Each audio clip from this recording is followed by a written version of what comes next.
The dopamine trap. Why modern life is destroying your motivation.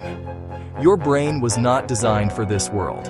Endless scrolling, instant entertainment, constant stimulation, and slowly, your motivation disappears. Not because you're weak, because you're overloaded. For most of human history, dopamine was earned slowly.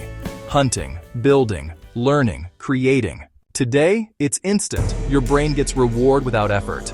And when rewards are constant, effort feels pointless. Focus is now a rare skill. Every notification trains your brain to expect interruption. Every short video reduces your attention span. Every comparison reduces your confidence. Your mind becomes restless, impatient, easily bored. Deep work starts to feel painful. When you constantly consume, you slowly lose belief in yourself. You start many things, finish few. And each unfinished task sends a message to your brain, I don't follow through. Over time, this becomes identity, not disciplined, not focused, not consistent. But identity can be rebuilt. Here's the system that works. Not extreme detox, just controlled discipline. Rule 1. No phone first 45 minutes after waking. Rule 2. 1 deep work block daily.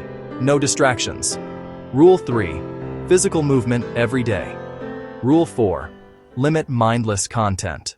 At first, your brain resists. It feels bored, restless, uncomfortable. That's withdrawal from stimulation, and it's temporary. After 10 to 14 days, your baseline changes. Focus improves. Energy stabilizes. Sleep deepens. You start finishing tasks. And finishing tasks builds confidence. Confidence builds momentum. Momentum builds identity. Most people never regain control of their attention, so they never regain control of their life. But you can. Not with motivation, with structure, with awareness, with discipline. Your mind adapts to what you repeat. Repeat distraction, you become distracted.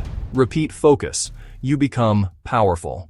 The choice isn't dramatic, it's daily, and it starts with what you do when this video ends.